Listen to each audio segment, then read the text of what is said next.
China అంటేనే టెక్నాలజీకి care of address. అయితే అక్కడ ఒక హ్యూమనాయిడ్ రోబో ఇప్పుడు సోషల్ మీడియాలో సెన్సేషన్ సృష్టిస్తోంది.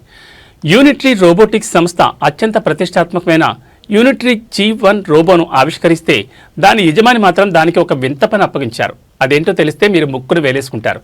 వీధిలో వెళుతున్న వారిని ఆపి వినయంగా వంగి అభివాదం చేస్తూ డబ్బులు అడుగుతున్న రోబో యజమాని దానికి ఒక గిన్నెచ్చి ప్రజల నుంచి డబ్బులు అడిగేలా ప్రోగ్రామింగ్ చేశారు. రోబో అంత వినయంగా అడుగుతుంటే చూసి ప్రజలు ఆశ్చర్యపోయి నవ్వుకుంటూ డబ్బులు వేస్తున్నారు. నిజానికి ఇది సామాన్యమైన రోబో కాదు. దీనికి 360 డిగ్రీల ఫ్లెక్సిబిలిటీ ఉంటుంది. ఇది పడిపోతే దానంతా అదే లేచి నిలబడకూడదు. మనుషుల్లాగే సున్నితమైన పనులు చేయగలదు. లక్షల రూపాయలు విలువ చేసే రోబో 100 రూపాయల కోసం రోడ్డు మీదకి రావడం అంటే టెక్నాలజీని ఎంత విచిత్రంగా వాడుతున్నారో అర్థం చేసుకోవచ్చు. రోబోలు మన పనులు సులభం చేస్తాయి అనుకున్నాం, కానీ ఇలా యజమాని కోసం సంపాదన కూడా మొదలుపెట్టేశాయి. భవిష్యత్తులో ఉద్యోగాల కోసమే కాదు, ఇలాంటి వాటి కోసం కూడా మనుషులతో రోబోలు పోటీ పడతాయేమో.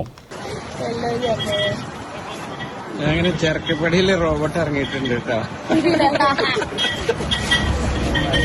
നമ്മളെ നാട് ഒരുപാട് പുരോഗമിച്ചു കേട്ടോ. അതാ മീൻ വാങ്ങാൻ വന്നിരിക്കുന്ന റോബോട്ടിനെ കണ്ടോളി.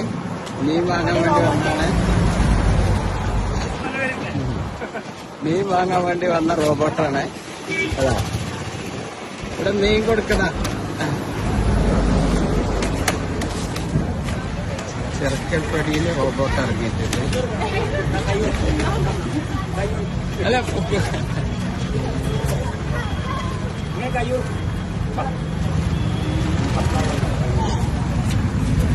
അയ്യോ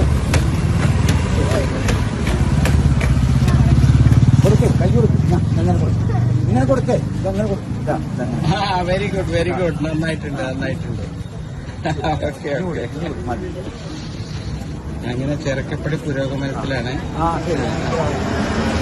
കാറ്റ വരുന്നുണ്ട്.